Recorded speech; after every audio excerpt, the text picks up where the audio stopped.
Hi, this is Steve Matley with Coast to Coast Equities.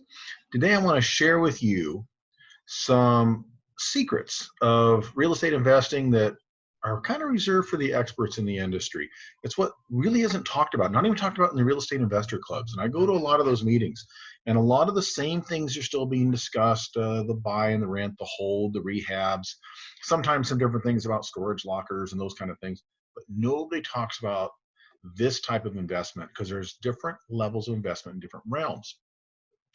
Right now, I'm talking to you from my home. We're currently, this will time date this. Unfortunately, we are in the shutdown period because of the COVID-19 virus. So I'm working out of the house instead of at the office. But I want to take the opportunity to share with you because this situation has me thinking. I know a lot of people in the industry that are dealing with issues. They've got rentals where the people can't pay the rent because they've lost work and they still got to cover the mortgage and the repair expenses and property taxes. Now, some of that's been deferred, but the truth is, if you owe a mortgage on these and your renters cannot pay because they're not working right now, you can't do much about it because you're not allowed to enforce that or evict them because the law is protecting them right now because they lost their job due to a situation way beyond their control. It's a public health crisis. At the same time, your option is to maybe do a forbearance with the mortgage, but that will set you up for disaster because, as you know, that's not a forgiveness. That is becomes a balloon payment when all is said and done. So they're dealing with that. I know people that have invested in rehabs and in fixing up multifamily stuff, and they're stuck with it. They can't sell it. They've got houses, they got multi units that they bought, they've rehabbed, and when everything changed, they can no longer offer people tours to the place. People don't want to buy things sight unseen. You can't get a home inspector out there. You can't get appraisals done because people aren't allowed to access the property or go into it. It's creating some real problems. We happen to be in a niche of this industry that is completely unaffected by it right now. We just keep rolling along. It hasn't been a problem. And our projects are fairly long term, and this is a short term emergency situation. And what we see out of this actually is an increased demand for the product that we are offering, because I think there are going to be some dramatic changes in how people view where they live and how they want to live after all this experience is done.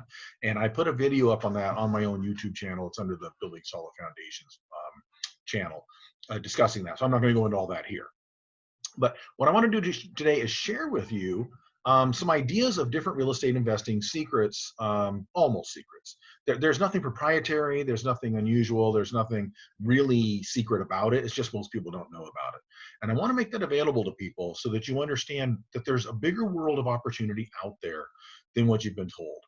And again, it's nothing special or secret, but the returns are phenomenal compared to other items, and it's proven to be much more stable in this particular situation than many other opportunities. Obviously, the stock market's been all over the place. Stock market's been acting like an unruly 2-year-old. It's all emotional, up, down, all over the place, reacting like crazy.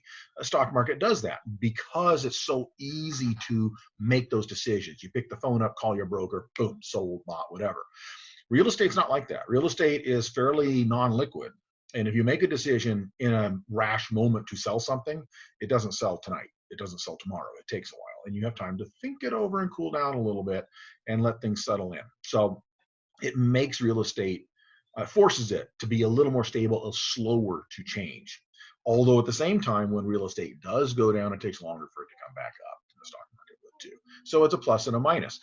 And I am going to walk you through almost secret real estate investing tips used by the pros. I am Steve Matley. I'm president of Coast to Coast Equities, Inc. We specialize in land entitlement projects, but we've done other projects as well. So let's get into this. And first, the customary disclaimers. Remember, I'm sharing this information with you, but I am not your financial advisor. I'm not your attorney. I'm not your tax expert. I'm not your real estate expert.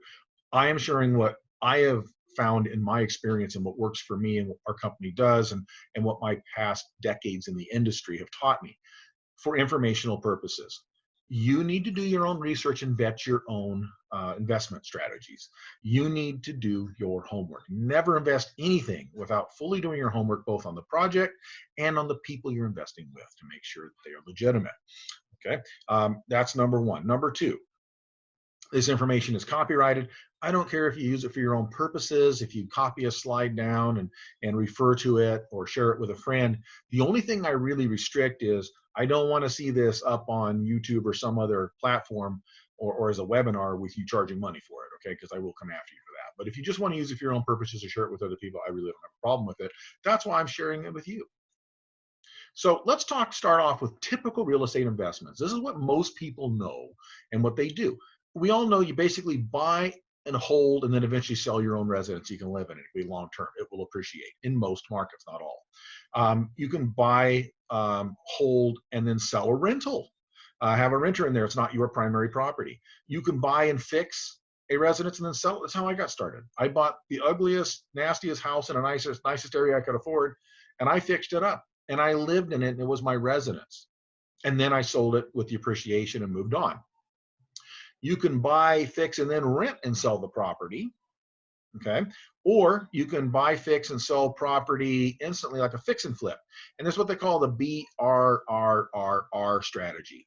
Now this is, it's buy, rehab, rent, refinance, repeat. And this is taught a lot. It's not a bad strategy. And the beauty of this strategy is, if you can find something significantly under market, that's the tough part right now. It's a little difficult to find those. A few years ago it was easier. We'll see what happens in the near future. And then you can fix it to increase the value of it, to bring it back up to market value or better than that, and then rent it out to somebody. I would suggest a minimum of a 1-year lease so you get long-term gains on it, but you can rent it out for however long as you want. It's just if you go less than a year, you're going to pay higher taxes, ordinary income on it. Eats a lot of your profit up. And then you can, if you're holding on to it though, you can refi it. Now, when you refinance it, you refinance it based upon its increased market value and any appreciation that happened naturally in the market because real estate values are going up. But not all markets do that. Some of the Midwest and the Southeast doesn't do that. However, most like California, the Sun Belt states, appreciation is a pretty legitimate deal. Especially California has very high appreciation. Texas and Florida aren't too bad either right now. Washington, Oregon, pretty good resale value. So you can the market itself, even if you don't do anything to the place, the market itself will increase the value of it. That means you can refinance it, pull money out of it, and use that money to go do it again. Buy another one, rehab it, rent it with the proceeds of the first one, and keep doing that. However, a lot of people in the last few weeks have discovered you cannot over leverage yourself. See, if you need a money reserve for this for a couple of reasons. One, to do repairs on your properties if you need to, in between tenants, or if that roof goes out or the water heater blows or something, HVAC system, those are expensive repairs and you need money to be able to do that. It's your obligation as the landlord to do those. But number two, if you have a situation like this where a lot of your renters stop paying rent because they've been laid off or furloughed or whatever because of this situation, that becomes a problem because you still owe money on that because remember, you refinanced it, you owe that loan. So you need to have capital reserves to do this. Do not get into the trap of thinking, if I have a pot of money, I could be using that to put into another property, and you end up cash poor. You don't want to be cash poor. A lot of people discovered that was a real problem in this, and they're in danger right now of losing some of these properties. So think through it, do it right, make sure you've planned things out with a good cash flow strategy. Okay, this is my first to fix and flip. This was in the Coachella Valley area of California. If you don't know Coachella Valley from outside the state, think Palm Springs, Palm Desert, Coachella, the big music festival. This is in that area. And this sits in the east end of the valley, closer to Coachella than to Palm Desert or to Palm Springs. This was an abandoned geodesic dome. This had been empty for 3 years. The local kids used it as a party place, so there was like drug needles under the carpet and defecation in the closet. Kind of, it's a fix I had to do. So we gutted it and rebuilt the interior of it. The outside was actually in pretty decent shape. Windows, doors, the roof was great. The decking, there's a 1,000 square foot deck over that garage structure there. And this we rehabbed. And my intention originally was not to do this as a rehab. I bought this with the intention of living in it. It's on 1/2 acre, beautiful, huge backyard. And I bought this with the intention of living in it and doing some expansion on it, and then staying there until my kids grew up. And then I had a job change about 6 months after I moved into this. So I ended up, this became a flip. Um, I held this, I lived in it for 6 months. I had it for 2 months before that because I'd done the fixing for 2 months on it. So it was about an 8 month flip on this thing. And I ended up doing very well. I doubled my money on this one, but again, that wasn't the plan. We jokingly referred to this as First Dome on the left. So you'll see there's one next door to it as well. So that was my very first fix and flip, and it financed what I needed to move from here to San Diego, from this location to San Diego. So what are the pros of typical real estate investing? Well, one of the best pieces of the puzzle is it's pretty simple compared to other real estate investment options. Most people understand this stuff. You don't need any degrees, special knowledge, any certificates or licenses. Pretty much anybody with minimal study, because you always have to do your homework, a little bit minimal study, you can figure this stuff out and just put money in or use other people's money if you partner with people, or borrow money to make this happen. So there's nothing special required to do this. You don't need a broker's license. You don't need to be a real estate agent. You don't need to be an architect or an engineer, any of that kind of stuff. You can make your primary residence double as an investment vehicle, like I did. I moved into that dome and we lived there. I fixed it up substantially before we moved in, but I finished fixing it after we moved in. I made sure we had a kitchen and a bathroom and a downstairs first. And then I was continuing to do work on it when we lived there until we moved. These are easily understood and accepted by most people. Very few people do not understand the concept of buy a house, see the appreciation, sell it, or buy a house, fix it to create some appreciation, also get some market appreciation, and then sell it, or rent it out and get rental income. We all basically understand that idea. And there's a lot of expert help around. A lot of it's free. You can get a lot of information off of things like YouTube and Google and a lot of social media sites. There's a lot of specialty sites, real estate investor clubs that offer training. And sometimes if you want to pay, there's some great programs, but there's a lot of stuff for free as well. Before you pay for any program, I'd see what's available for free first and see what you like on that. You can self-educate. A lot of expert help around to help you, and people that sometimes be willing to partner with you or provide funding for this stuff. This is my second fixer. Now, this home is in San Diego, East County. It was an area known as Fletcher Hills. That's why I called the Fletcher Hillbillies, because we moved in and it was kind of the junkiest house on the street. It was pretty run down. And you can see it's an old 1951 GI home built right after World War II. But it worked. We were able to afford it. Now, the reason I bought this is not the nicest house I looked at for this price range. I looked at houses that I liked much nicer, and my kids were distraught when we bought this instead of better ones. But this was the nicest neighborhood. My view was always, I can fix a house, but I cannot fix a neighborhood or a city. So I would buy the junkiest house in the nicest neighborhood I could afford and fix that house up and bring it up to speed. So this house was fixed up to be much better than what it was. This house, I actually was also my primary residence, and I lived in here for about 2 years, before I sold it and moved to another place in a different town. So, and that's because I had started my own company and I didn't have to be in the city anymore, and I wanted to live. I actually sold this and used part of the proceeds to buy a place that was my primary residence for the next 12 years. That was about 5 times the size of this, and on over an acre of land, and kind of equestrian community kind of stuff. So this is my second flip. And I only show you those to show you that I've been through all this before. I've been there, done that. I started with these. So the problems with typical real estate investments, there's risk. Market cycle and timing is a risk factor. If you get in at the wrong time, if you're not properly capitalized, if you don't have a good cash flow strategy, if you don't have a good exit strategy, all your eggs in one basket, those kind of things. You buy too high and you can't rent it out and make any cash flow on it. You don't have any reserves to do the repair. The roof goes bad, you got a $10,000 roof to repair and not enough capital left over. So risk is there, and most of it's tied to market cycle and timing. And a lot of people are understanding that right now, because things just changed and there was no way to predict this. No way to predict that a pandemic would hit and cause everything to shut down. That's never happened before. There's no precedent for it. Number 2 is lack of capital. Lack of capital is a huge issue. Lack of capital means you have limited scope and limited potential. Loans are hard to get. If you have to prove you don't need a loan to get a loan. And the other problem is loans often require personal guarantees, which means you're risking everything that you've worked so hard to build up in order to support your investment. Not always a good deal. Investors are more difficult to obtain, and they're expensive. Sometimes investors are harder to find than loans, and they're more expensive, meaning a bank is going to want interest, and even hard money may be at, say, 10, 11, 12%. A bank loan might be somewhere around 3% right now, somewhere in there, maybe even less in some cases. Investors want a lot more money than that. Investors are going to want to see at least 12, maybe 15, 20%. The investors in our projects, they're getting somewhere around 60 to 80% annualized ROI on the investments in our projects. They demand more because their money's at risk. Banks are at a different kind of risk than investors are. When you bring investors in, you lose some control because you're using equity funding instead of debt funding.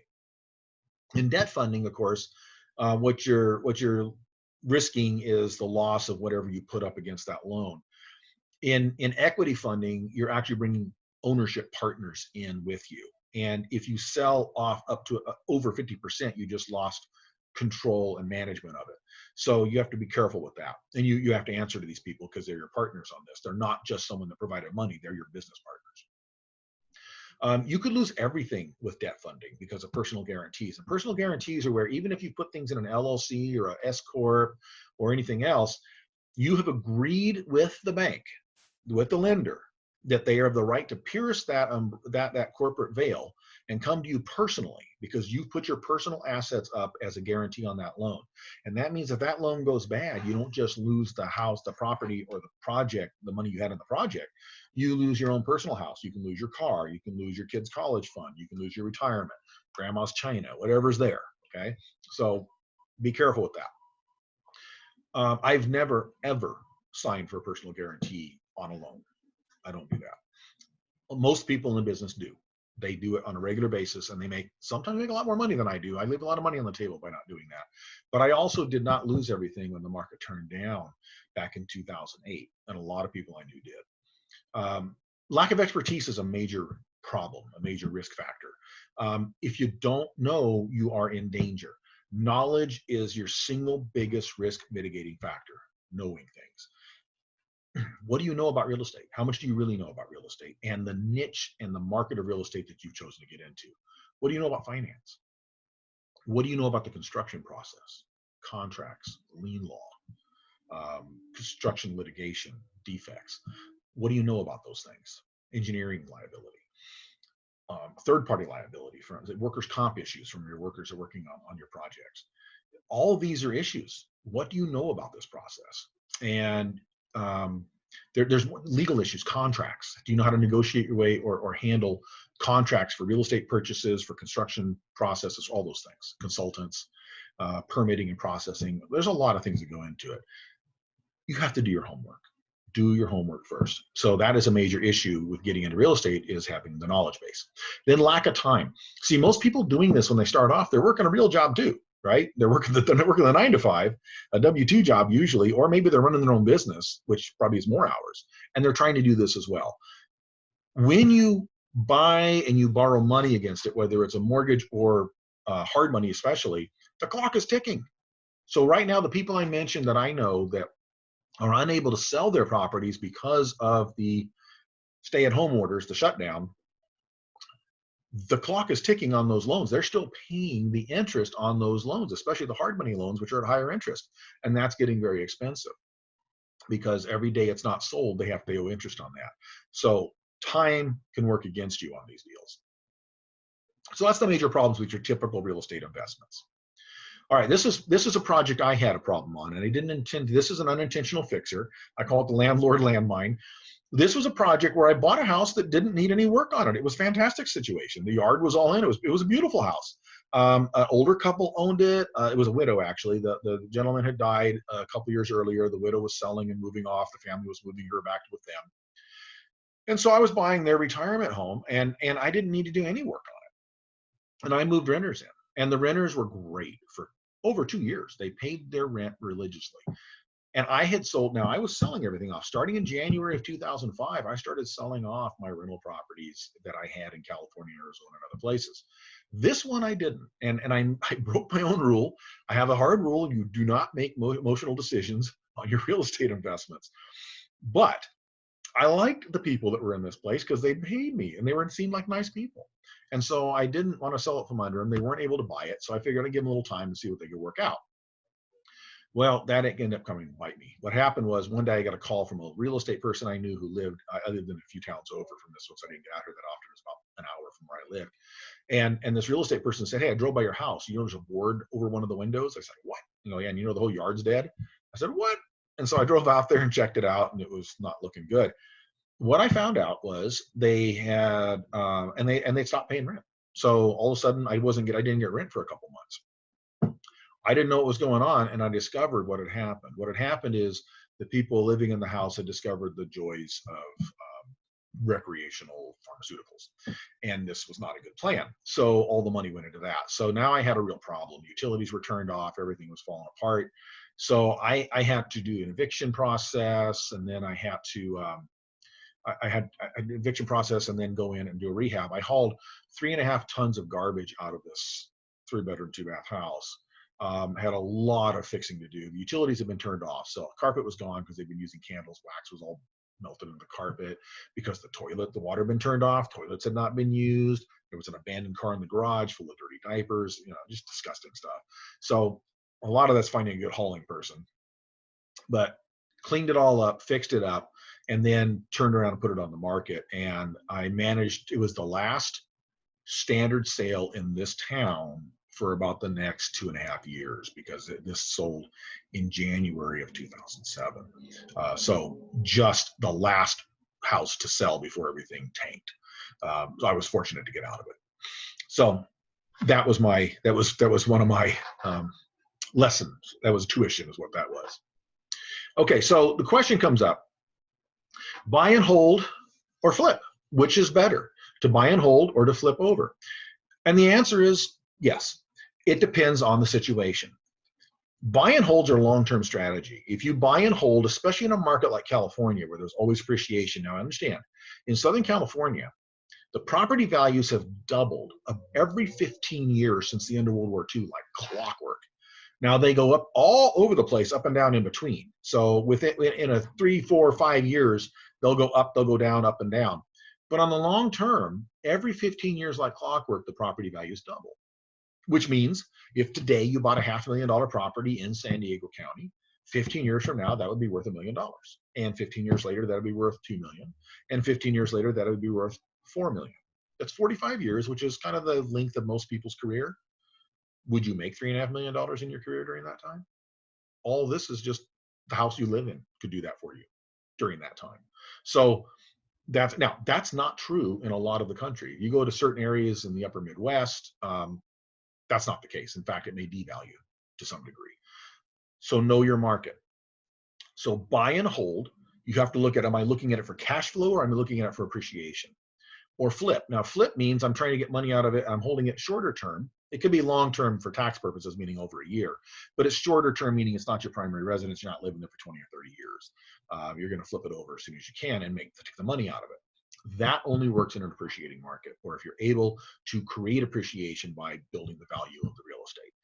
So sometimes that means, besides just doing cosmetic rehabs to it or fixing it, you also have to maybe add square footage to increase the value, which is the case a lot of times if the market's not appreciating much. So both strategies are good. It depends on what you're trying to do, what your long-term strategy is. Our projects tend to be flip type projects, and we only do them in an expanding market.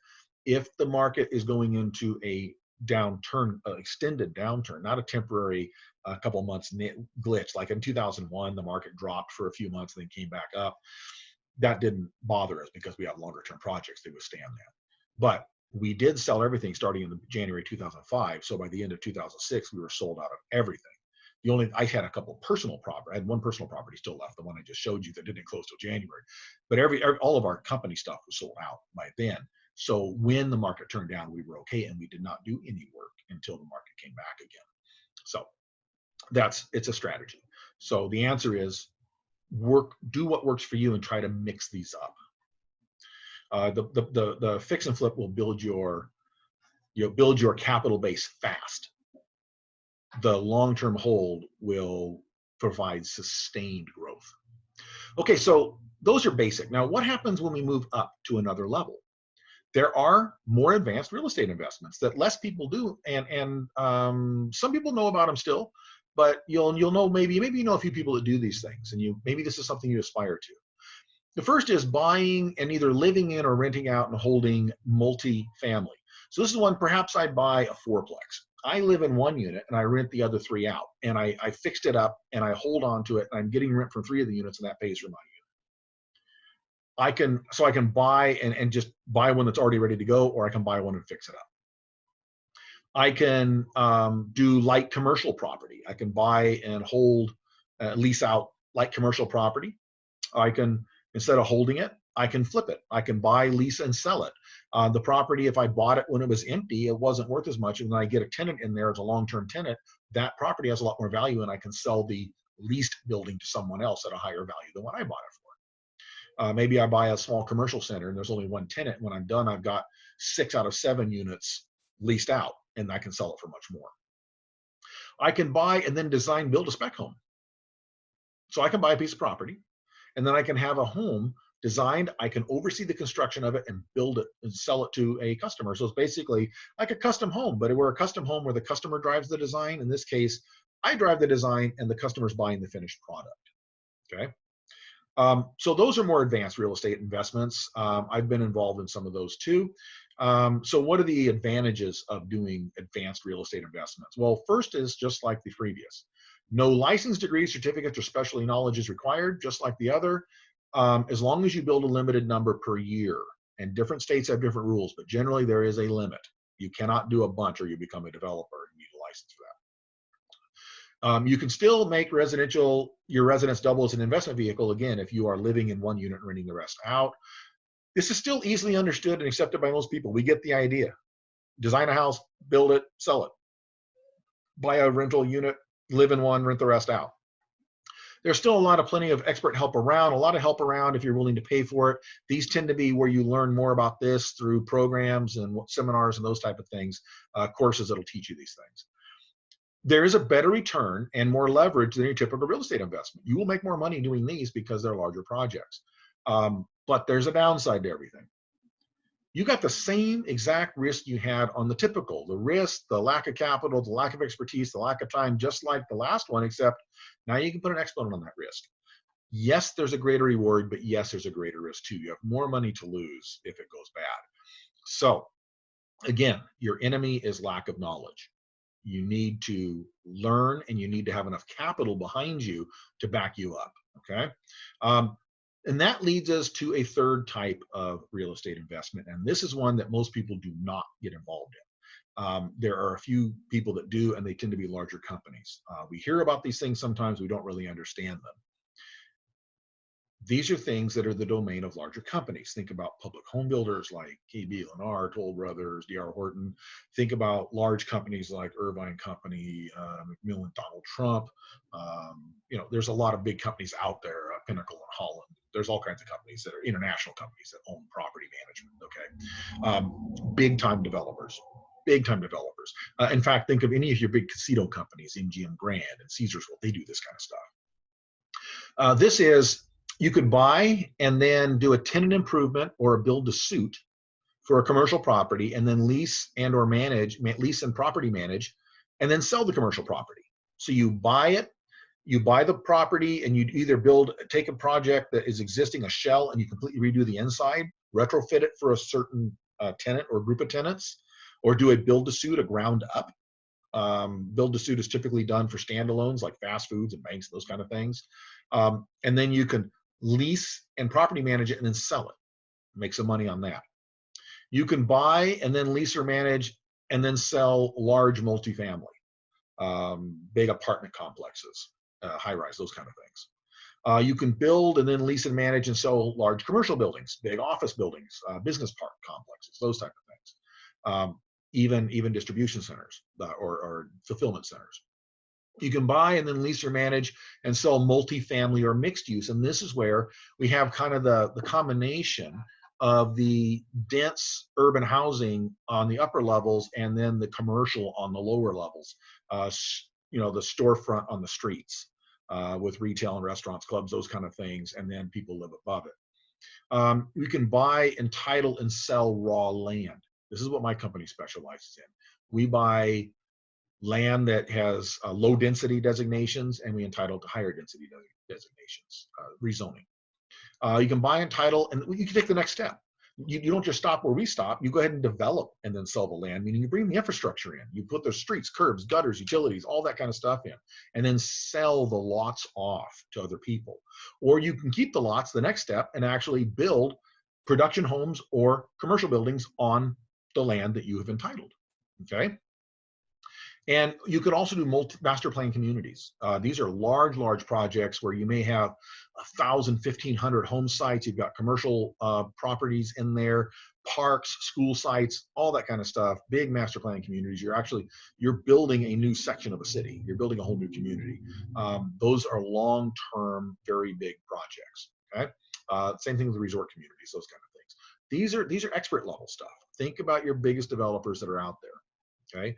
Now this is a project that I was involved in. This was in Los Angeles. That was a residential project that sits near the water. We did the reconstruction on this one. This was back 20 years ago now, and it was $54 million back then. So, pros of expert real estate investment. What's the upside? Well, there's a lot of money in this thing. People make a lot of money. Do not think that developers like Donald Trump made money making 8, 10, or 12% returns on doing fix and flips or doing rental holds. That's not where he made his money. He made a lot of money doing higher end stuff at 40, 50, 60% annualized returns. Okay. It can generate 6 to 7 figure incomes. It's high leverage of investment capital. For the amount coming in to the amount you receive, it's a very high leverage, high returns. And you can build wealth in a relatively short period of time this way. It can be a full-time enterprise. In most cases, these are full-time companies that do this, if you look at the type of development and property management companies out there. You can create a good residual income if you do this right. It becomes a sustainable portfolio that provides a lot of money. And real property in a business enterprise, if you set it up correctly in a business enterprise, can easily pass to your legacy, because your legacy just has shares. You pass the shares to your heirs. And so it's easy to pass these on. You're not changing title of the property. The property stays in the company, in the entity you formed, and then you just change ownership of the company, which is really just a stock exchange. Okay, this is a project that my partners and I did years ago. This is one of the first one we did that we did together as partners. This was 67 lots in a town. It was an inland area of Southern California, and this was an empty piece of land, agriculturally zoned. We mapped it for 67 lots plus the little park you see there. And the reason we have the park in there is because there's an earthquake fissure going through there. We couldn't build on the earthquake fissure, so we made it a park and designed around it, which made a great amenity. We also did the neighborhood that's adjacent to it as well, so the park worked for both. And we sold this to a developer group that was actually a group made up of former NFL football players that put this together and built it out. So this is what it looks like today. When we bought it, it was just empty land. Okay, and when we bought it, it was one piece of land that you could have 2 homes on. When we sold it, you had 67 homes on there when we were done. Now, let's talk about the difference between your traditional real estate. Typical real estate, where you list a property, you show it, you sell it, somebody fixes it up, is very, very emotional. People buy homes based upon, this is the master bedroom of my dream. I love this kitchen. Look at the view out there. Oh, we could have a greatest pool. I can just imagine what Christmases will be like and Thanksgiving dinner. It is very, very emotional. Whereas the expert real estate projects are very much logic. It's just business. There's very little emotion attached to it. You look at spreadsheets and it either cash flows or it does not cash flow. And it makes decisions so much easier. Decisions are very easy when you just back it up with basic accounting and mathematics, and you don't have to worry about how you feel. I have passed on properties that I really in my gut would have loved to do, but they just didn't pencil. Okay. And I've taken properties that I wasn't that excited about, but they made a lot of money. So why don't people do this? Well, there's a lot of barriers to entry on this whole deal. I can see I'm in the way of some of my graphics here, but that's okay.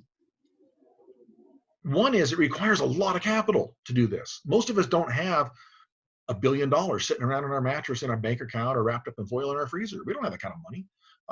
And that's what it takes to build some of these things. You can build a high rise, those are $250 million projects. Um, High equity to loan ratios. Raw land, you cannot just do 3% down on an FHA loan. You need about 50% cash into the project before you can take any money out on that. Okay, that's a lot of money. It may require construction requires personal guarantees always. If even the construction, if you're not doing the vertical construction, you just have to bring utilities in and put the curbs and gutters and stuff in before you can build on it. You have to put personal guarantees in, which is something that I've opted not to do. Expertise is required to manage complex projects. I know this. I happen to work at an architecture college and I run 2 degree programs in construction management, an undergraduate program and a master's degree program. That's how complicated these are. And those programs only provide students with a basis to go forward and learn for the rest of their lives. There's more to know than you can learn in a program or even in your lifetime. These are complicated projects with hundreds of people involved in them. You need to understand the legal ramifications of the project. You have to understand land use regulations and laws, construction management, architecture and engineering, and multiple disciplines of engineering: civil, structural, electrical, mechanical. You have to understand land use. You have to understand landscape design, interior design. You have to understand finance and accounting. And there's a potential liability if you're building things. If you're going to build things, you are responsible if there is defective construction. You're responsible if you design a neighborhood and 5 years later the big rain comes and half the units flood out because it doesn't drain properly. You're on the hook for that. You are responsible if anything ever collapses. You are responsible if all the roofs leak in the neighborhood and people have damaged goods. That's defective construction. I used to work, I did a lot of work as an expert witness, doing forensic work on this stuff when people would sue their builders. Okay. And also you're at significant risk if you have people injured, either working on the site or third-party liability, people injured because of the construction activities. There's a potential for significantly higher risk on this. Sometimes big-time developers, if they can't get in and out before the market changes on them, will lose everything and go bankrupt. So how do we overcome these barriers? Well, the building barrier, doing the construction, there's a lot of downside to that. My answer is don't build. And I've spent decades being a professional construction manager and general contractor, and I don't want to build because there's a lot of liability there. If you don't build, you don't have the liability of construction, nor do you have the personal guarantees for construction loans. The capital requirements, how do you overcome that? Because I'm like you, I didn't start with somebody giving me millions or billions of dollars to do this stuff. I started with pocket change. You pool resources. You find other people that have a little bit of money too. And a lot of people with a little money adds up to a lot of money. So you share capital with others. We do it through syndications. We do LLCs. They're exempt, and because of the way we run them. And it's a pool of investors. They're people we know. Family, friends, friends of friends, people we know personally, everybody. I don't go out and find investors on the internet. I don't advertise. I don't do the talk at the Marriott on a Saturday. We don't run that kind of operation. I'm not interested in that. I want to know who my investors are, and my investors need to know who we are.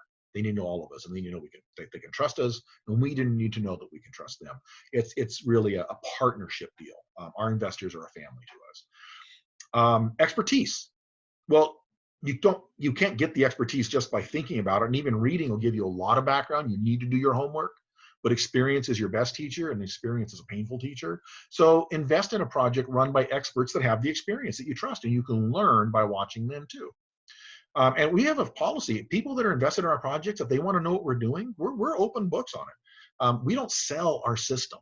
I encourage people, do not go with people where you have to buy their system. Because if their system worked, they'd be making money in real estate using their system instead of making money by selling their system to you. We don't sell our system because, one, it's not proprietary. There's nothing special about it. It's not a secret. And number two, we'd rather use the system to make money in real estate and invite people to join us in that. Personal guarantees, we just don't make them. We do not make personal guarantees on loans. Again, we don't do the construction, so we don't get into that. The higher risk factor, well, we just do all the above and helps mitigate the risk. And we have some other things we do to mitigate the risk of doing what we do. All right. And there's still some risk, and we'll discuss that later. Everything has risk. So one of the options we do is, like I said, we do what's known as land entitlement projects or land flips. where we purchase, entitle, and sell project. An entitlement is just getting the legal right to do what you want on your project by going through the authorities to get approval to change things, okay? We purchase it, entitle it, and sell it. And it doesn't work everywhere, but it works in California because there's a high upside to it. There's a huge demand. There's a shortage of housing, especially affordable housing, a shortage of housing in California. More people want housing than what's available. It's still a growing state, despite what you hear. I know they keep talking about the exodus from California. And yes, people do exit California, but people also come in from all over the place. And there's a birth rate issue here too, where it's still growing. This is so in California, it's the upside to the arduous restrictions. People kind of know that California is the land of red tape. It's the land of big government. It's the land of big flaming hoops to jump through to do anything, environmentalists and those kind of things. And there's nothing, it's just the way the state is. We find that that is a disadvantage and yet an advantage, because what we find is it creates value, high value in an entitled project. Going through that process means the builders and developers are happy not to have to go through that process. If we go through it, they're willing to pay us for it. There's CEQA and NEPA. NEPA is the national, and that can be an issue, but CEQA is the California version of it. That's the California Environmental Quality Act, and that is the law that makes public hearings and public approval of land use makes it required. And there's a lot of landmines in there, and so our job is to navigate those landmines. So this is what the land looks like when we buy it. This is before. And this is what the land looks like when we're done with it. And you might say, I don't see the difference. Why is it worth anything more?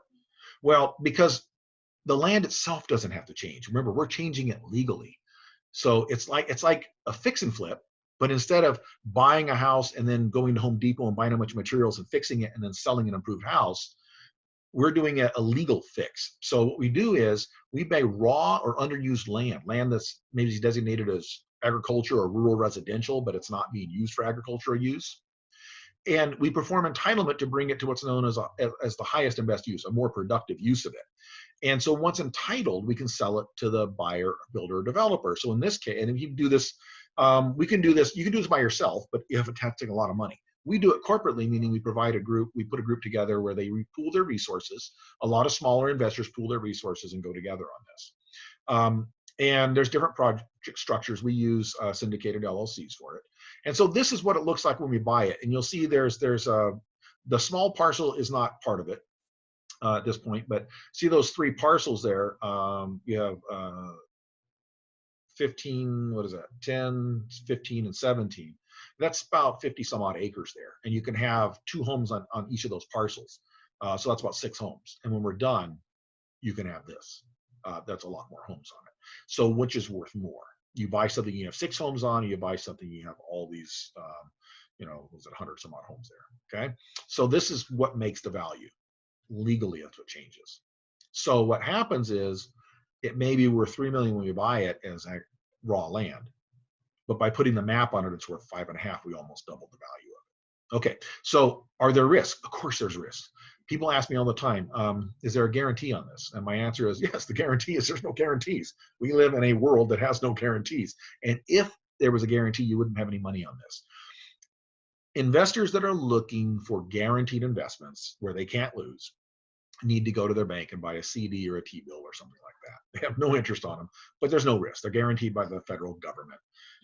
So they'll never lose their money, which is why there's no return on it. If you want to make money, there's going to be risk on it. Now, I believe this actually has lower risk than most real estate investments that people get into that have the 8 to 10 to 12% returns on them.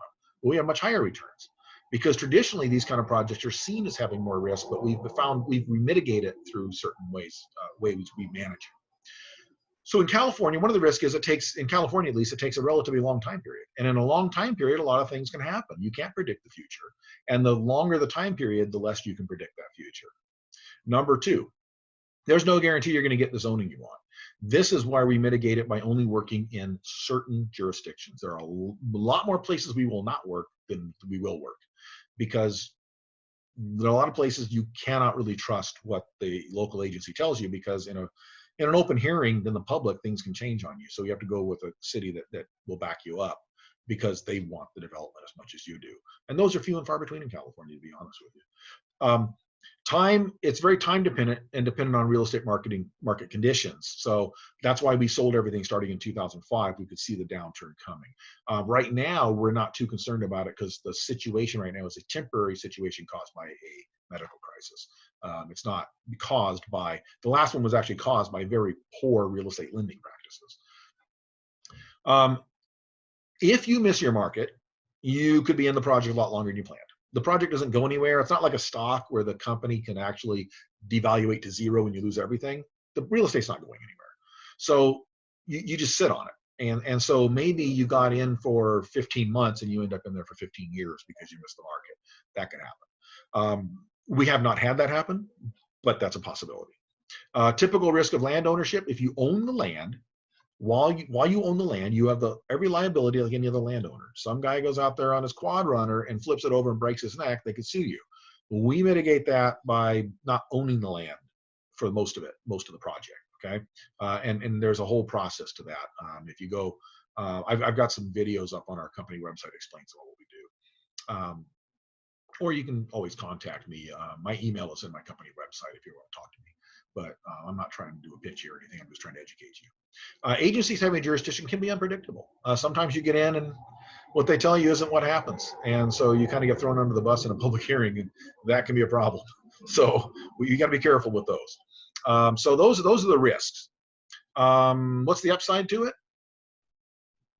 Make some serious money in this deal. This has been very good to myself and my partners and everybody I know that does these projects. Yes, some people do them wrong and lose a lot of money. The ones that jump in and they don't really do their homework first. But the people I know that know what they're doing and have been doing it a long time and have their system down do very well at this, and they're very consistent. You can easily generate 6 to 7 figure incomes. Very high leverage of investment capital, high ROIs. Like I said, our investors have been pulling in 50, 60, 70% ROIs. On my website, we actually have actual closed project data up on the website. And I have current performance up there if you ever want to look at those and see what those look like. Again, I'm not trying to sell you anything. I'm just trying to educate you. But if you were curious, you can go check those things out. And then I would encourage you, please talk to us. Don't just make assumptions. Find out why and how that works. You can build wealth in a relatively short period of time if it works out right and the timing works. It can be a full-time enterprise. It is for me. Now, I do work at a college as well because my partners and I split the duties on this. So between the three of us, we're kind of one full-time person because it just works that way and generates enough income for us. And I like the teaching, so it's kind of nice. And remember, education is not like working full-time. So I do that more because it's just a lot of fun for me. I really enjoy working with students, the competitions we do and those things. You can create residual income if you do it right. So it doesn't always have to just be flips. You can actually end up using this as a business to create long-term income out of this.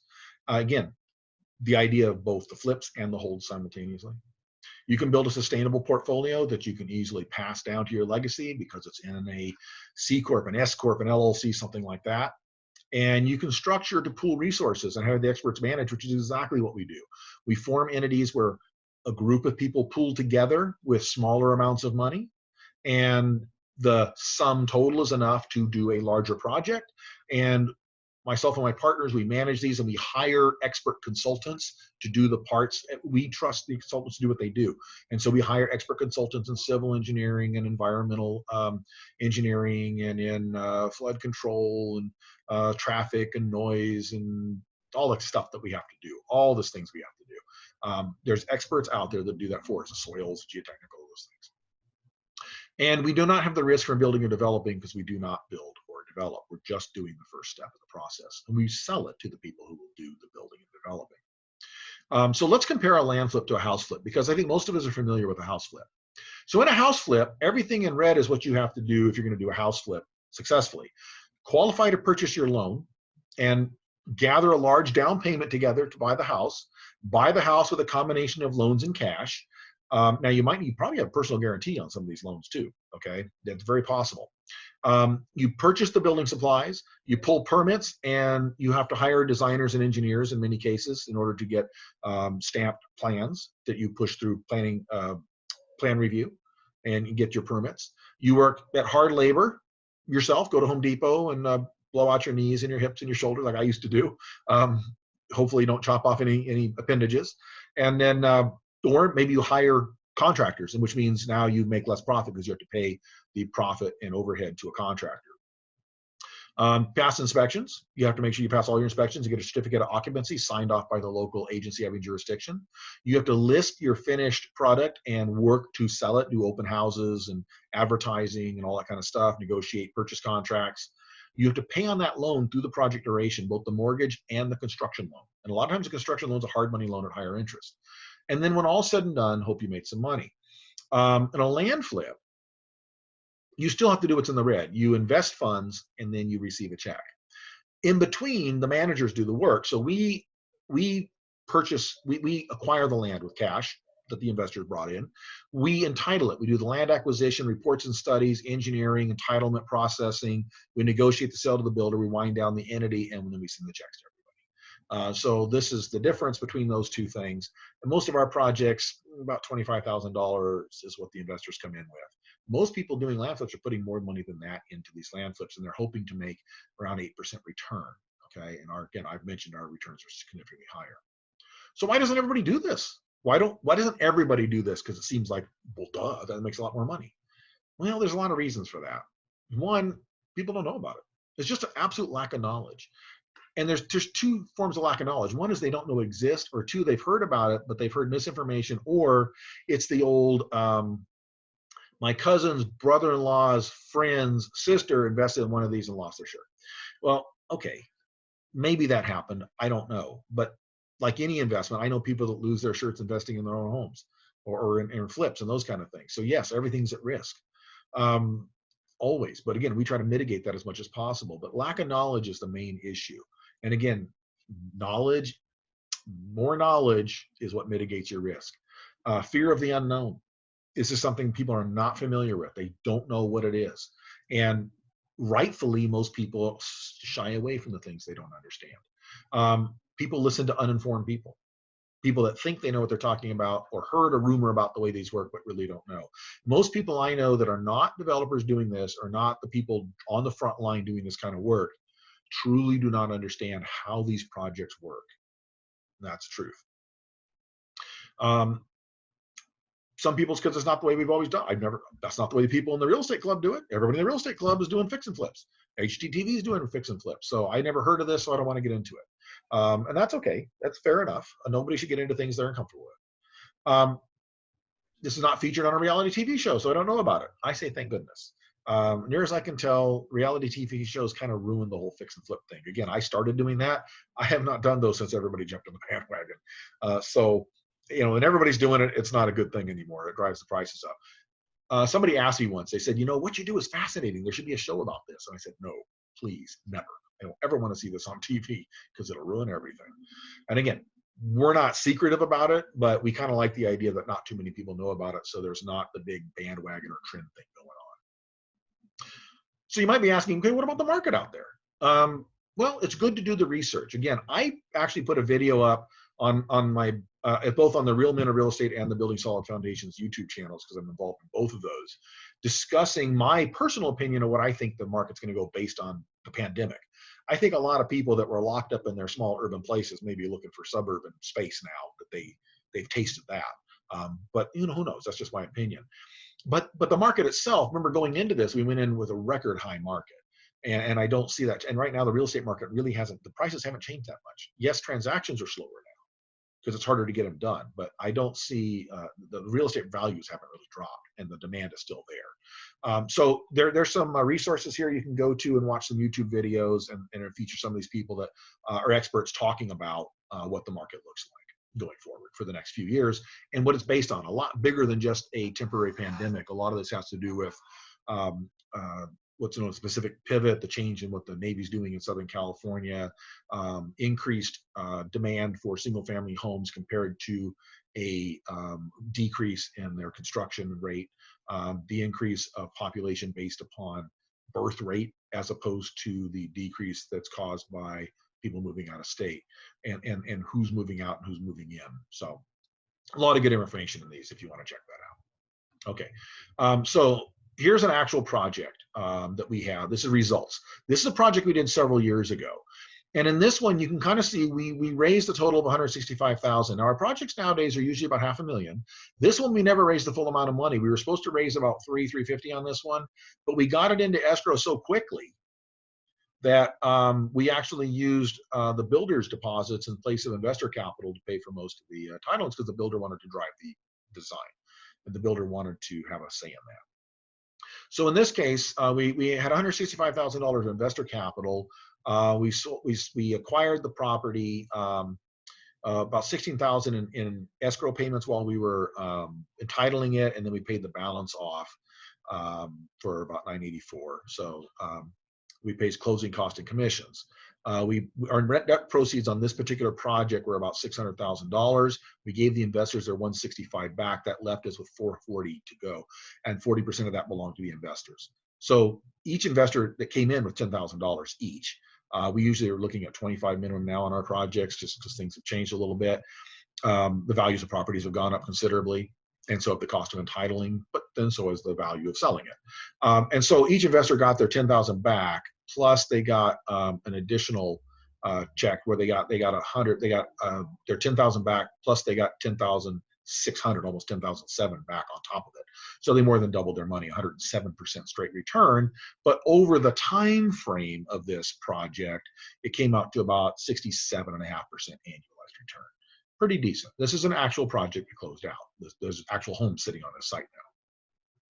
Here's another one we did. I'm going to move my face out of the way of this one here. This one was very similar. We raised just under 250,000 on this one. We were supposed to raise 350. This was commercial actually, and we did two parcels, a 6 1/4 and a 3 acre parcel. We sold the 6 1/4 for 1.6 and the 3/8 for 50,000. So a total of 1.65. Paid commissions, paid off the balance of the purchase. So we made just under $1 million, 960 on the proceeds. We gave the investors their 240 back, so we had a total of 720 to split with them. 50% of this project went to the investors, and so the investors got their 10,000 back plus a check for 15,000. So they made 150% total ROI. But because it was longer than a year, it was a longer term project, they made 60% annualized. Still pretty decent return. Okay, this one was another project we did. We raised 160. This one, when all said and done, the investors got their 10,000 back, plus they got 16 grand on top of it. So it was 161% straight ROI, but about 97%. This is the highest annualized ROI we had, and part of it's because we sold it in less time. We thought it would be 20 months. It closed out in less time than that. It just sold earlier, and we got a higher yield than we anticipated. So that worked. Okay, so this is another one we did where I'm actually comparing, and this is on my website if you want to check it out. I have the projected, what our original pro forma was and what the actual was. And you'll see some big differences. And one is we did never raise the full amount of capital because we didn't need it. We didn't need as much as we had projected because we, again, sold it earlier than we planned on it. And the builders came in early and put some of the money up, so we didn't need all the investor capital. You can see that we still sold it for roughly what we had thought we were going to sell it for, slightly more. When all was said and done, these investors came out with a total return of 122, but in this case, the annualized return was higher because it actually was less than 12 months. For 133, but the investors in this one were in with their IRAs. This was self-directed IRA money, so they didn't care about short-term and long-term returns. Tax rates, they were tax deferred, so they didn't care. So closing out earlier was fine, and it happened to work out that way. So this one, they made out like bandits on this one. And they all rolled over to another project with us. Okay, so this is one where we have a current project working. This project is probably going to close in another 6 or 8 months for us. We're raising just under $500,000. And this one we're projecting, these are $25,000 minimums, and we're projecting about a 73% annualized return when all said and done. You can see that I've projected this at 205 lots, but the map that's currently in the city for approval is 260 lots. So we got a much higher yield than we anticipated, which means we'll have a higher sales price on this one than we anticipated. So, but this is the performer that's in the contract, so we keep it with that, and hopefully it'll pay out more for the investors. So this is actually on my website if you want to check that out. So you want to wonder who the heck we are. Who is managing these projects? So there's 3 partners. Partner number 1, this is Lauren Heweiler. He is our CFO and our corporate secretary, and he specializes in land acquisition. and he also sells our projects. He was a commercial realtor for many, many years. There's a list of some of the projects he was involved in. A lot of these are projects my other partner and I did along with him before. This is our second partner. This is, he lives in Florida, because we are actually a Florida corporation based out of Ocala. And this is not even his full list of projects he's done. You can see they're all over the place, a lot of different projects. So he's no spring chicken. Both of my partners are older and wiser than I am. My philosophy is partner with people that are smarter than you. And my partners are significantly older than me and significantly smarter than me. And that helps me. I'm no spring chicken. I've been around the industry a long time, but I have much more experience in the construction management side of the world than in the development side, even though I've done a lot of development and managed that for other people. My two partners have been doing that exclusively for longer than I have been out of school. This is my background. You can see I've got actual construction on my resume. I've done military construction. I've done university construction. I've done all kinds of different projects, private projects, tract homes, urban housing, HOAs, tracts, maps, all kinds of stuff. Okay, so this is our company right there. And the reason I put this up is I want you to be able to go to our website and look at what we have. We're an open book, and my website is not out there to get SEO and get people to get hits on it. My website exists strictly for people that have an interest in our projects to just do some research and see what's there. And a lot of it's there so potential investors have a way to vet us and see what we've done. So we're kind of an open book. We're not doing anything secret, nothing special, nothing proprietary. We don't have a special system we hold close to our vest and we don't want to share it with anybody. Our view is the pie's pretty big, so there's plenty to go around. And we're happy to share with people that are in our family. So you can go to Coast to Coast Equities, coast-2coast.com, and check it out. Look for featured projects, look for the past projects. You'll see what I just put up there. And if any of that interests you or if you have questions on it, let me know. My email is actually on the website. I'm happy to answer it. My email's here too. I'm happy to answer your questions. I like educating people. This is why I work at a college. I work in a program where I educate people to go into the industry that treated me very well. I enjoy that. So I'm happy to train, teach, and mentor people in the business and answer questions. I'm a member of several investor clubs, and I do go to those meetings. And I'm happy to answer questions to people that have never heard of the kind of projects we do. My entire intention with this presentation was just to make you aware that these kind of projects exist. Kind of compare what you know about real estate, what you've heard about, and then things maybe you've never heard about, and offer an explanation for what we do, why we do it, how we do it, and a justification for why we've chosen to do these kind of projects, and really to educate. Again, I'm not here to pitch or sell anything. I'm just here to educate and let you know those are available. And honestly, if you see this and it triggers something and you decide you want to do this on your own, God bless you. I hope you're very successful at it. Again, you're welcome to contact us and talk to us. Again, we have a lot of partners out there. It doesn't mean you have to do that with us. There's other people. A lot of other people do this kind of work too. So hopefully that enlightened you a little bit and you found some interest in it. On my website, there's also some videos that discuss some of this and other parameters of the construction business that offer some more information. I'm continually trying to put more up. I'm going to be doing more explanatory videos on little parts and pieces of this in the near future. So please, and again, I look forward to hearing from you if you got any questions. I'd love to talk to people. I love talking about what we do. Because I find it exciting, and I still find the construction exciting. I still love doing that too. So I just don't invest in that personally because of the risks involved in it. But I do teach it. I teach it every single day, and I do like the industry, all parts of it. In the meantime, if you are one of the people that has stuck on the stay-at-home orders like I am, I wish you stay well, stay healthy, take care of your family, and we'll all be back to normal pretty soon. And just think about how things may change when all this is over. Again, we think our projects are very well positioned to do very well on the backside of this, because we think there'll be an increased demand for people wanting their own four walls in their own yard when this comes out, all said and done. And they may be able to work remotely now instead of at the office as companies make changes too. So I wish you all the best. Again, stay healthy, stay happy, and please let us know if you have any questions. I'm Steve Matley, President of Coast to Coast Equities.